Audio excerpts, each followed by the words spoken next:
चलो तो ये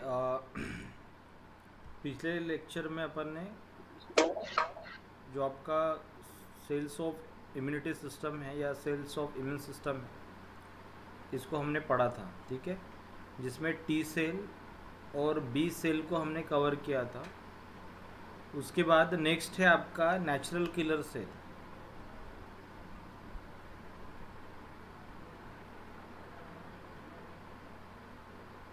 जिसको अपन बोलते हैं एनके सेल।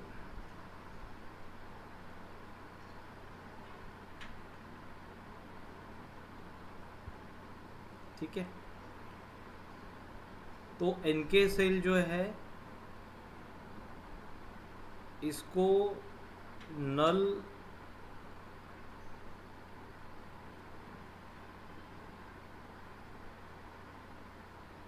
सेल भी बोला जाता है।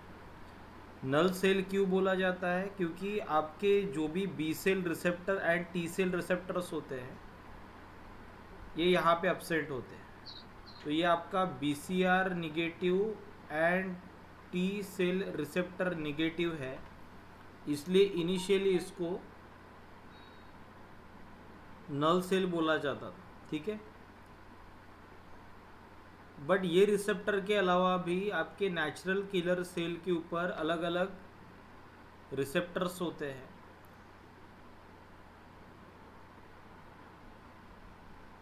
तो आपके नेचुरल किलर सेल के ऊपर किलर इनिबिटरी रिसेप्टर होता है, जिसको बोला जाता है CD94।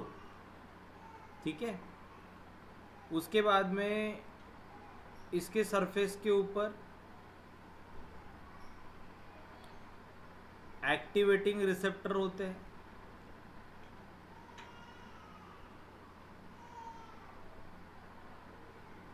आपके इम्यूनोग्लोबुलिन के लिए रिसेप्टर होता है, जिसको बोला जाता है FC गैमा रिसेप्टर टाइप 3, जो आपका CD16 होता है। ठीक है, तो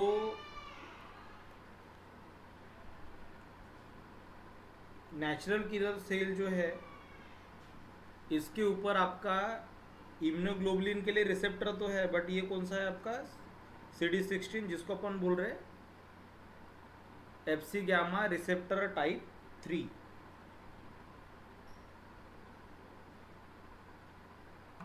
उसके बाद इसके सरफेस के ऊपर आपको, जैसे टी सेल के सरफेस के ऊपर CD2 दिख रहा था, तो इसके सरफेस के ऊपर भी आपको क्या मिलेगा? CD2 मिलेगा।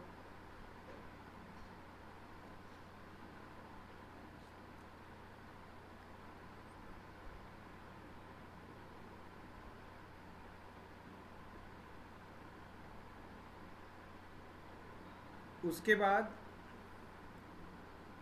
CD45 जो आपको बी सेल के ऊपर भी मिलता है और टी सेल के ऊपर भी मिलेगा। तो सबसे लास्ट में है आपके पास CD8, और ये आपको वेरिएबल एक्सप्रेशन आपके एनके सेल के ऊपर दिखाई देता है। वेरिएबल एक्सप्रेशन का मतलब क्या? कभी आपका CD8 एक्सप्रेस होता है, कभी नहीं होता। ठीक है, तो CD8 का एक्सप्रेशन वेरिएबल होता है, बाकी सब जो आपके प्रोटीन्स होते हैं वो आपको एनके सेल के ऊपर दिखाई देंगे। ठीक है, उसके बाद में नेचुरल किलर सेल की अगर हम बात करते हैं, तो नेचुरल किलर सेल आपका लिम्फोसाइट है। तो जैसे अपन ने लिम्फोसाइट में 3 सेल पढ़े,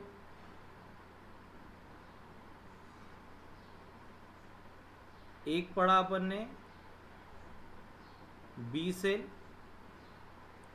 उसके बाद नेक्स्ट अपन ने पढ़ा टी सेल, और ये अभी लास्ट है आपका एनके सेल। ठीक है, तो एनके सेल जो होता है, ये दो एक्टिविटी से आपके ट्यूमर सेल को या वायरस इन्फेक्टेड सेल को किल करता है।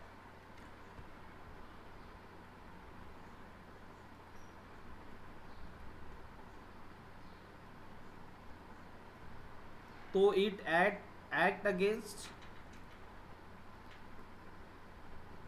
फर्स्ट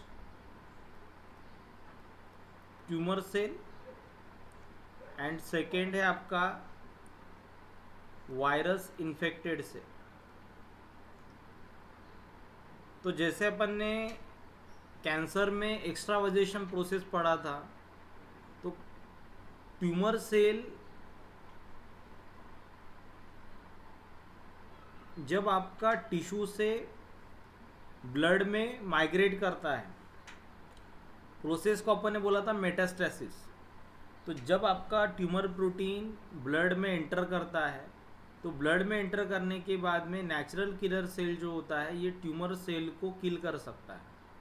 इसलिए उसके साथ में इंटरैक्ट करते हैं कौन, आपके प्लेटलेट्स।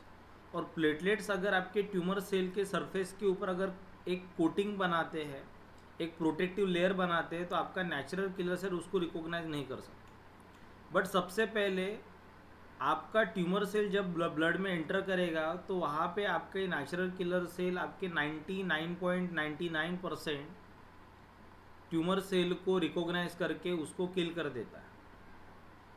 तो बहुत कम ट्यूमर सेल जो है ये मेटास्टेसिस प्रोसेस में ब्लड में सर्वाइव कर पाते हैं। तो नेचुरल किलर सेल उस ट्यूमर सेल के अगेंस्ट में कैसे एक्ट करेगा?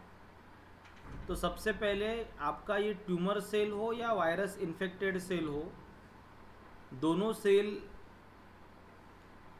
के अगेंस्ट में natural killer cell response show कर सकता है। तो नेचुरल किलर सेल के पास में फर्स्ट मैकेनिज्म है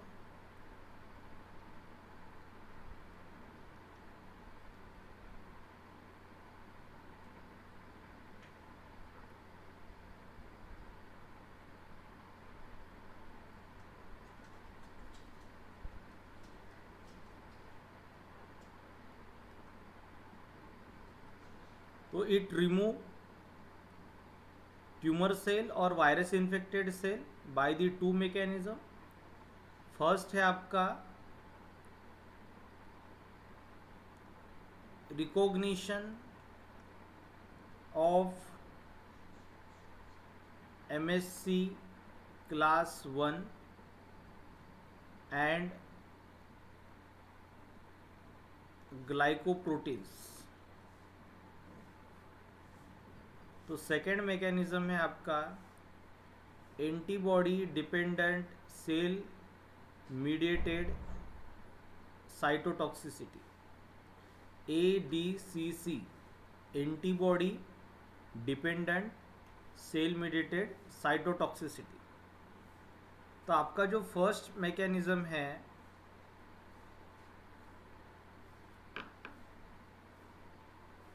recognition of MSC and glycoproteins on the surface of tumour cell और वायरस इन्फेक्टेड सेल। तो इस मैकेनिज्म में क्या होता है कि जो भी आपके नॉर्मल सेल है, ये नॉर्मल सेल का जो MSC क्लास 1 का एक्सप्रेशन होता है ये कंटिन्यूस चलते रहेगा। ठीक है, मतलब नॉर्मल सेल सरफेस के ऊपर MSC क्लास 1 को एक्सप्रेस करता है, बट वायरस इन्फेक्टेड सेल या फिर ट्यूमर सेल जो होते हैं ये MSC क्लास 1 के एक्सप्रेशन को सप्रेस कर देते हैं। तो जैसे ये पहले प्रोसेस में आपको क्या दिख रहा है, ये आपका नॉर्मल सेल है और नॉर्मल सेल MSC क्लास 1 का एक्सप्रेशन करेगा। अगर MSC क्लास 1 का एक्सप्रेशन अगर आपको दिख रहा है तो MSC class 1 is recognised by killer inhibitory receptor, या फिर इसको अपन क्या बोलते हैं CD94। तो CD94 रिकॉग्नाइज करेगा MSC क्लास 1 को और सिग्नल भेजेगा यहाँ पे निगेटिव। निगेटिव का मतलब आपको इसको किल नहीं करना है, ठीक है। तो पहला सिग्नल एमएससी क्लास 1 भेजेगा कि आपको किल करना है कि नहीं करना है। तो यहाँ पे एमएससी क्लास 1 अगर आपके पास में है तो नेचुरल किलर सेल आपके सेल को किल नहीं करेगा। ये चेकिंग कर रहा है कि एमएससी क्लास 1 एक्सप्रेस हो रहा है कि नहीं हो रहा है। दूसरा रिसेप्टर होता है आपका एक्टिवेटिंग रिसेप्टर, ठीक है। तो एक्टिवेटिंग रिसेप्टर जो है ये आपके ग्लाइकोप्रोटीन्स को रिकॉग्नाइज करता है। तो ग्लाइकोप्रोटीन्स मतलब ये एआर लिगैंड लिखा है। एआर लिगैंड का मतलब क्या? Activating receptor ligand. तो ये एक्टिवेटिंग रिसेप्टर लिगैंड मतलब क्या है? आपका जो भी सरफेस के ऊपर प्रोटीन्स है वो लिगैंड होता है एक्टिवेटिंग रिसेप्टर का, ठीक है। तो उसको ये चेक करेगा। अगर for example Altered protein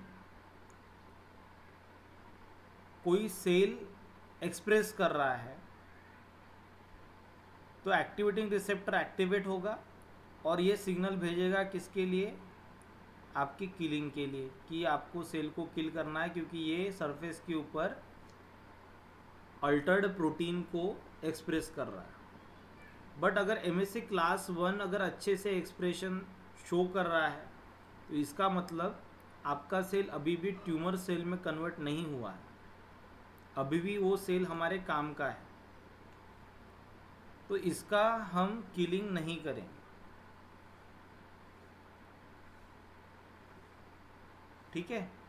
but अगर फॉर एग्जांपल सिर्फ अल्टर्ड प्रोटीन एक्सप्रेस हो रहा है बट एमएससी क्लास 1 का एक्सप्रेशन यहाँ पे सेकेंड इमेज में आपको नहीं दिख रहा, तो अल्टर्ड प्रोटीन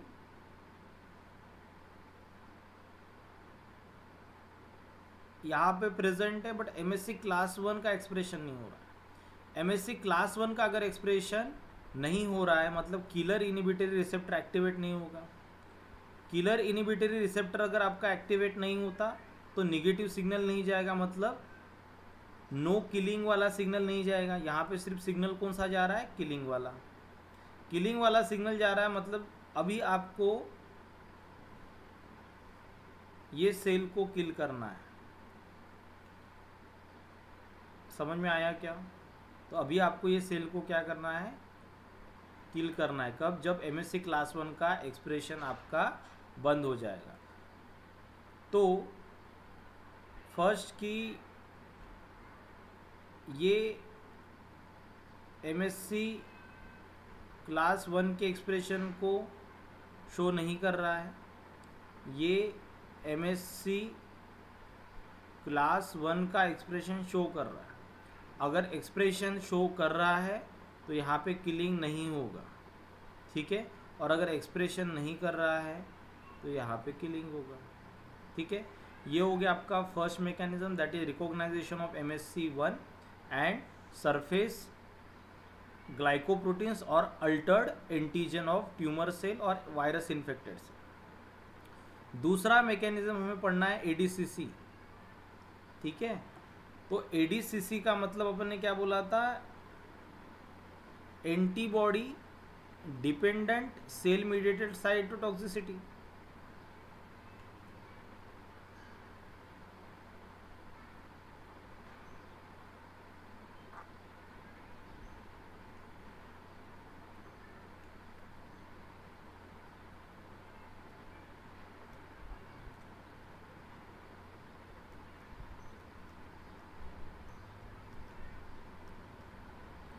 अब देखो कि antibody dependent cell mediated cytotoxicity बोला इसको अपन ने, मतलब एडीसीसी।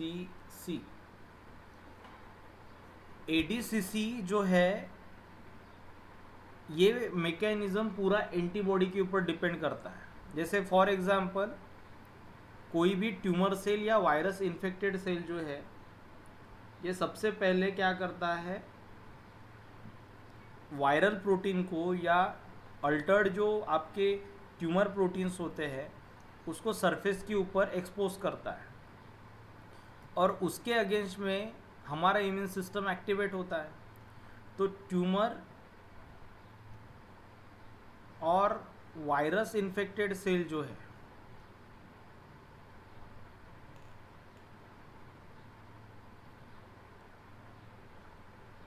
इसके अगेंस्ट में इम्यून रिस्पॉन्स आपका स्टार्ट हो गया। इम्यून रिस्पॉन्स स्टार्ट होने के बाद में आपने एंटीबॉडी बना ली। अब ये जो एंटीबॉडी है, ये एंटीबॉडी किसके साथ में जाके बाइंड होगी? तो जो भी वायरस इन्फेक्टेड सेल है उसके साथ में। तो it bind with the virus infected cell या ट्यूमर सेल। तो ये आपका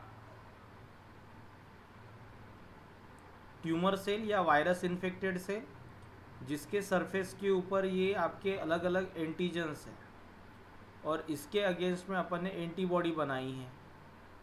तो ये एंटीबॉडी के साथ ये आपके एंटीजन के साथ आपकी एंटीबॉडी क्या हो जाएगी? बाइंड हो जाएगी। तो ये सरफेस एंटीजन जो है आपके ट्यूमर सेल के ऊपर, इसके अगेंस्ट में आपकी एंटीबॉडी बाइंड हो जाएगी।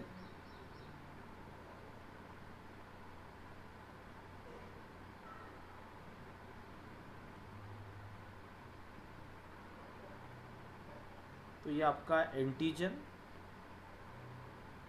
जो वायरस प्रोटीन के ऊपर है और ये हमारा स्पेसिफिक एंटीबॉडी। बाइंडिंग होने के बाद फॉर एग्जांपल ये एंटीबॉडी आपका कौन सा है? IgM हो सकता है या फिर ये आपका IgG हो सकता है। अगर ये IgG है तो IgG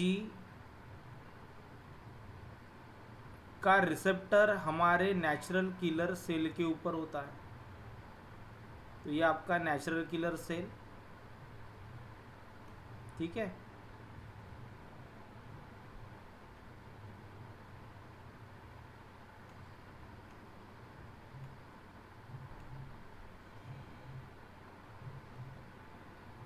ये आपका NK सेल है और NK सेल के ऊपर अपन एक रिसेप्टर पड़ा है CD16, जिसको अपन ने बोला है FC गामा रिसेप्टर टाइप 3। तो भले ही as compare with CD32 that present on B cell, जो हमारा FC गामा रिसेप्टर टाइप 2 था, उसके कंपैरिजन में इस रिसेप्टर की एफिनिटी क्या होती है? कम होती है। तो इसलिए इसको लो एफिनिटी रिसेप्टर भी बोला जाता है। तो देखो कि रिसेप्टर जो है ये NK सेल के ऊपर प्रेजेंट है।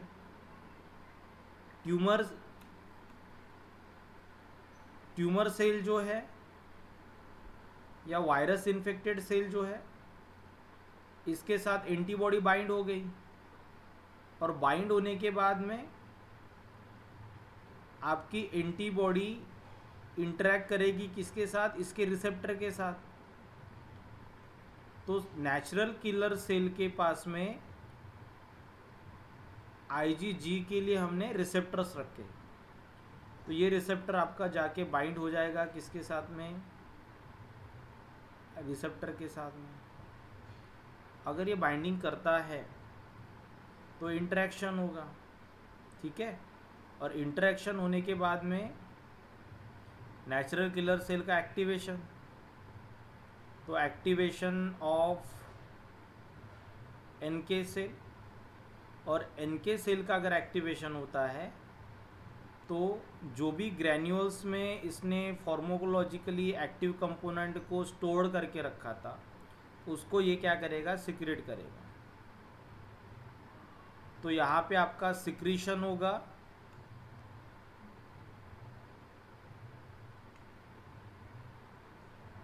परफोरिन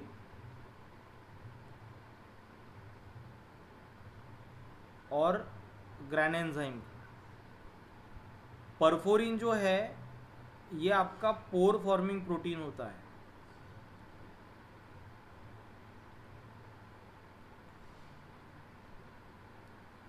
तो ये आपका पोर फॉर्मिंग प्रोटीन है जो ट्यूमर सेल के सरफेस के ऊपर पोर फॉर्मेशन करता है।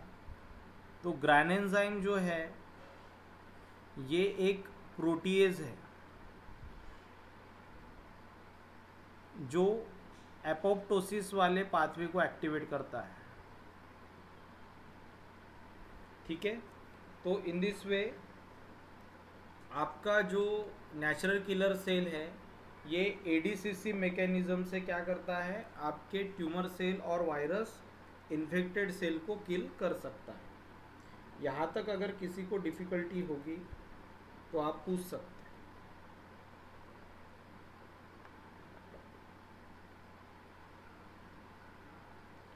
यहाँ तक किसी को डिफ़िकल्टी है क्या?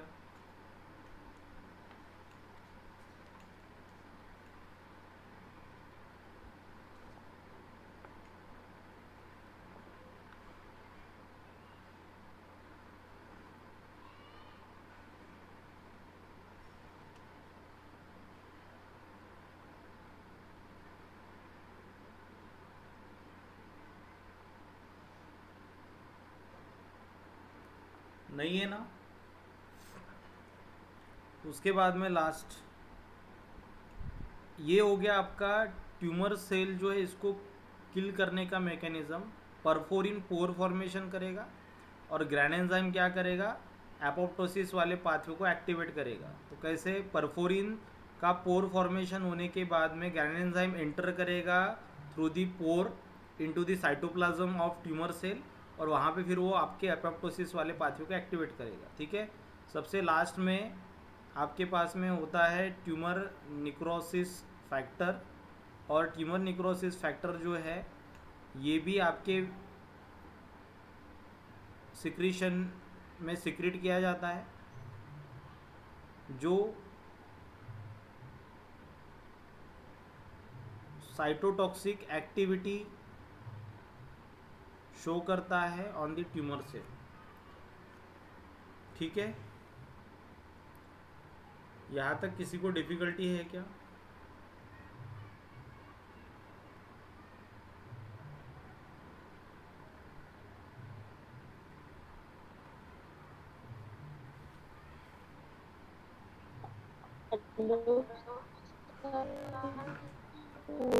फॉर्म क्या किसका बताया आपने? किसका? टीएनएफ का, टीएनएफ। Tumour necrosis factor. ठीक है।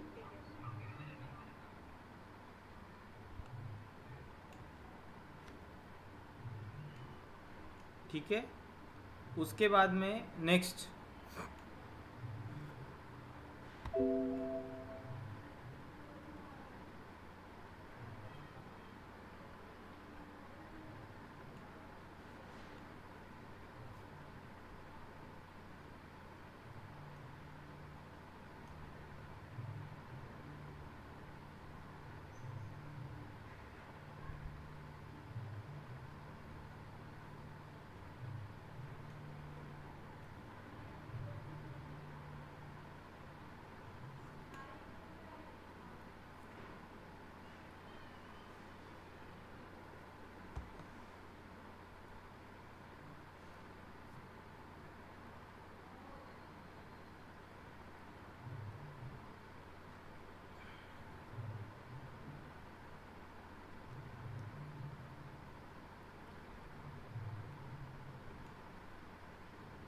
एक डिसीज़ है आपका चेडियाक हिगाशी सिंड्रोम।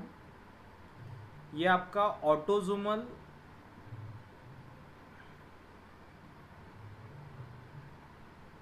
रिसेसिव डिसऑर्डर है।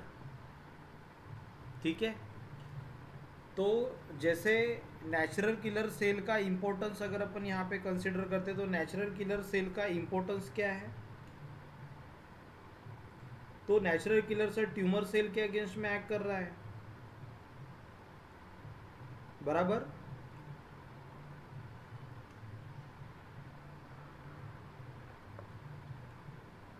तो अगर नेचुरल किलर सेल अगर आपके सिस्टम में नहीं होता तो उस केस में क्या होगा, तो उस केस में ट्यूमर सेल जो है ये इजीली क्या कर सकते, मेटास्टेसिस कर सकते। तो मेटास्टेसिस मैकेनिज्म में अपन ने पढ़ा था कि ये आपका ब्लड वेसल और ब्लड वेसल्स में आपके पास में नेचुरल किलर सेल भी रहेगा, बराबर। तो ये आपका सर्कुलेटरी सिस्टम है जिसमें आपके पास में ये क्या है, नेचुरल किलर सेल है। उसके बाद ट्यूमर सेल जो है, ये ट्यूमर सेल एंटर करता है कहाँ पे, आपके सर्कुलेटरी सिस्टम में। और सर्कुलेटरी सिस्टम में अगर ये एंटर करता है तो उसको रिकॉग्नाइज करता है कौन, आपका नेचुरल किलर सेल। तो ये आपका एनके सेल था जो इसको रिकॉग्नाइज करता है और इसको किल कर देगा बाय 2 मैकेनिज्म जो अपन ने अभी पढ़े, बराबर। तो कोई भी एक मैकेनिज्म से वो क्या करेगा, ट्यूमर सेल को किल कर देगा। अगर हमारे पास में नेचुरल किलर सेल, न्यूट्रोफाइल और मैक्रोफेजेस, ये जो सेल है, ये सारे सेल अगर आपके क्या होते हैं, अब्सेंट होते हैं, इसकी डिफिशिएंसी होती है, तो लिम्फोमा के चांसेस बढ़ जाते हैं। मतलब ट्यूमर सेल जो है, कैंसर कंडीशन जो है, इसकी प्रोबेबिलिटी बढ़ जाती है। तो इसके अब्सेंस में क्या होगा,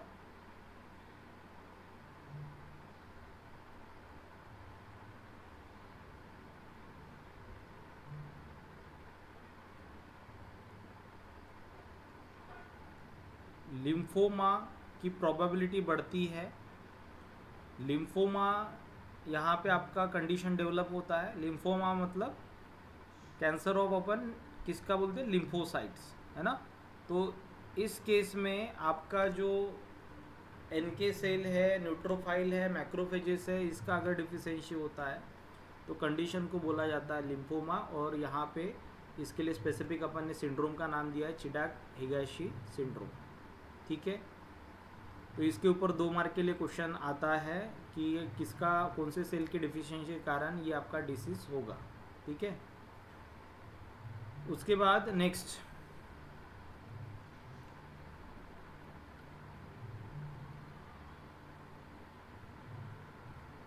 है मोनो न्यूक्लियर फैगोसाइट्स।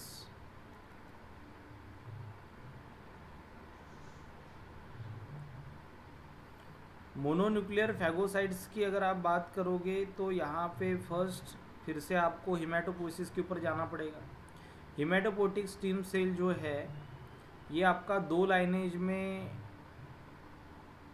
डिफ्रेंशिएट हो सकता है। एक अपन ने बोला था लिम्फोइड लाइनेज जो अभी अपन ने कंप्लीट किया, जिसमें आपके 3 सेल्स बनते हैं, T cell, B cell and NK cell. तो एक होता है आपका माइलॉइड लाइनेज, ठीक है।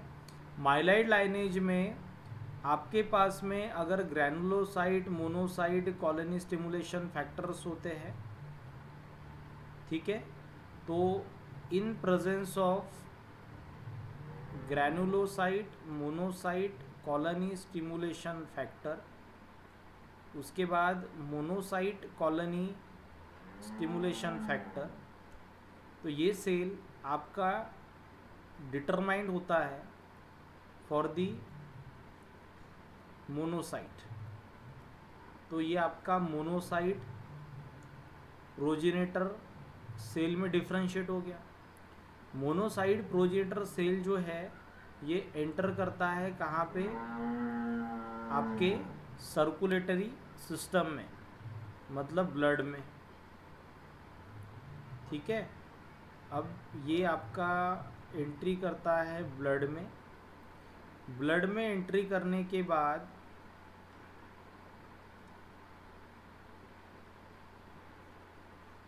मोनोसाइट प्रोजेनेटर सेल जो है it is converted into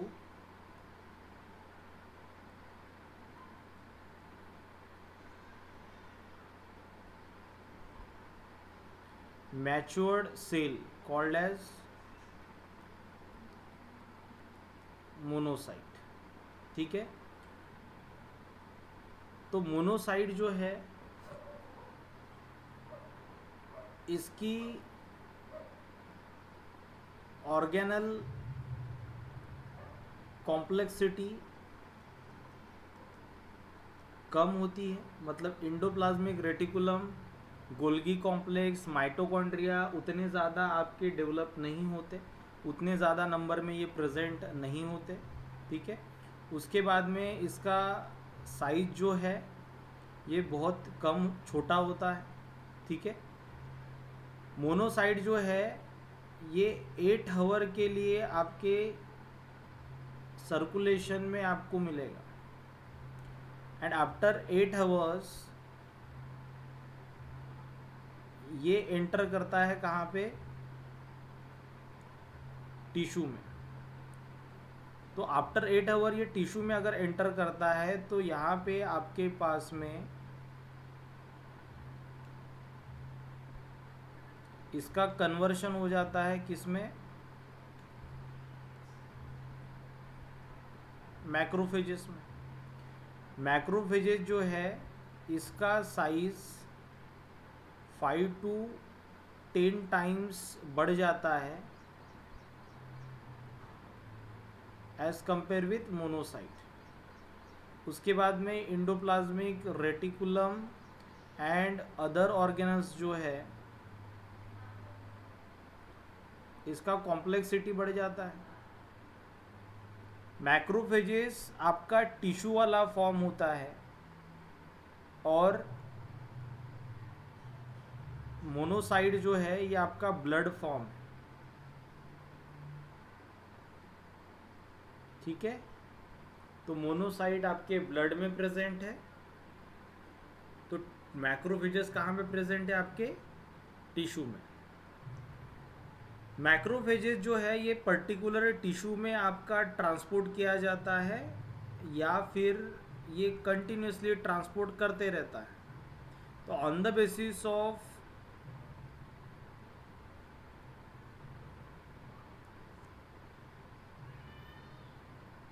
residency इसको फिक्स माइक्रोफेजेस आप बोल सकते।